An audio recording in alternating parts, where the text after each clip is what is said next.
Okay. கை வரைக்கும்போது நம்மளை அனைவரையும் வணங்குகிறேன். இந்த இடம் வந்து தேவதானம்பேட்டைன்னு பேர், செஞ்சிக்கு பக்கத்தில் இருக்குது. என்ன ஒரு ஆச்சரியமான ஒரு செய்தியை நான் பகிர்ந்துக்க விரும்புகிறேன்னா, வனதுர்கை அப்படின்ற ஒரு தேவதாம்சத்துக்கு வந்து இங்கே ஒரு கோயில் இருக்குது. ஆக்சுவலாக வனதுர்கை யார் அப்படின்றதையும் பதிவு பண்ண விரும்புகிறேன். இதனால் இன்ட்ரெஸ்டிங்கான தகவல். மகாபாரதம் தெரியாதவன் யாரும் இருக்க முடியாது. அதில் வந்து வாரம் ஆரம்பிக்கிறதுக்கு முன்னாடி அர்ஜுன் எவ்வளவோ மெனக்கறான். சண்டை போட பயந்தானா இல்லை எபிலிட்டி இல்லையா அப்படின்லாம் தெரில. பட் இங்கே இந்த மாதிரி பீஸ்மர் இருக்கார், அவர் இருக்கார், மாமன் இருக்கான், மச்சான் இருக்காங்க போது கிருஷ்ணர் தான் சொல்கிறார். எல்லோரும் தான் இருக்கான், நானும் தான் கூட இருக்கேன். பட் இதெல்லாம் தாண்டி இவங்களெல்லாம் உன்னால் ஜெயிக்கவே முடியாது. இதுக்கு ஒரே ஒரு தேவதாம்சம் இருக்குது, வனதுர்கைன்னு சொல்லுவாங்க. அப்போ இந்த பேருக்கு ஊருக்கு பேர் அப்பயே செஞ்சுன்றது பதிவாயிருக்கு. அதுக்கு பக்கத்தில் வா, நம்ம 2 பேரும் போய்ட்டு வருவோம். அங்கே வந்து நான் ஒரு மந்திர உபாசனம் பண்ணுறேன். என்ன அது, நம்ம கிருஷ்ணரே கடவுளில் நினச்சிக்கிட்டு இருக்கோம், இதை தாண்டி ஒரு ரூபம் இருக்கா அப்படிங்கும்போது இங்கே கூட்டு வர்றார். அதை பதிவு பண்ணுறார். என்னென்னா, ஓம் ஹ்ரீம் தும் ஜலஜல தும்ர லோசனை சண்ட சம்ஹாரி ஐம் ஹ்ரீம் லீம் நமோ பகவதி வன துர்காய ஹும்பட் ஸ்வாஹா. இதை சொல்கிறா. ஒவ்வொரு அஸ்திரம் இருக்குது. அக்னி அஸ்திரம்னு ஒன்று இருக்குது, நீருக்குன்னு ஒரு அஸ்திரம் இருக்குது, வெப்பக்காற்றை வீசுவதற்கு ஒரு அஸ்திரம் இருக்குது, குளிர்காற்றை வீசுவதற்கு அஸ்திரம். இந்த அஸ்திரம்லாம் நீ வீசுவது உனக்கு தெரியும். உனக்கு தெரியாத ஒன்று வெற்றி. யார் ஜெயிக்க போகிறான்னு உனக்கு தெரியாது.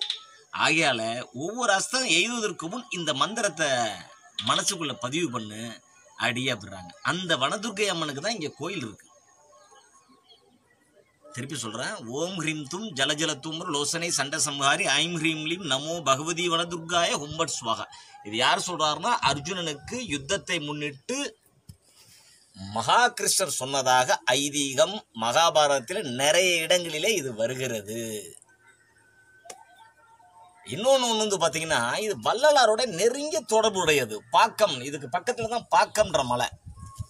வள்ளலார்லாம் வந்து பார்த்தோன்னா சாமியாருக்கு சாமியார், சயின்டிஸ்ட்டுக்கு சயின்டிஸ்ட்டு, புலவருக்கு புலவர், மொழியலுக்கு மொழியல். இன்னொன்று பார்த்தா சமூக அக்கறை அவரை விட மிஞ்சினவங்க யாரும் உலகத்தில் கிடையவே கிடையாது. நீ யாரை வேணா யாரு, பிச்சைக்காரனா யாரு, பணக்காரன் யாராவது, எல்லாருக்கும் பசிக்க தான் செய்யும். யார் பேச்சாலும் இங்கே வந்து சாப்பிட்லாம் அப்படின்னு சொன்ன ஒரு ஃபர்ஸ்ட்டு அவர் தான். அந்த மாதிரி ஒருவர் தனிமையை முன்னிட்டு தபஸ் பண்ணணும்னு ஒரு இடத்துக்கு வர்றாருன்றது உண்மையிலேயே நம்ம போய் பார்க்கக்கூடிய ஒரு விஷயம். பட் இது ஏன் பிரபலமாகலை அப்படின்றது எனக்கு தெரியல. நிறைய டிவி இருக்குது, நிறைய சேனல் இருக்குது, நிறைய சாமியார்கள் இருக்காங்க. இதையும் பதிவு பண்ண மறக்கிறாங்க அப்படின்னு எனக்கு தெரியல. எனக்கே ஏதாச்சும் தான் தெரியுது. இவ்வளோ நாள் விட்டாலாட்டி முன்னாடியே வந்திருப்பேன். இது என்னன்னா, வள்ளலார் வந்து தபஸ் பண்ணது, ரெஸ்பிரேஷன் கண்ட்ரோலை வந்து எடுத்துக்கிட்டது இந்த இடம் அப்படின்னு கேள்விப்படும் போது மகா ஆச்சரியமாக இருக்குது.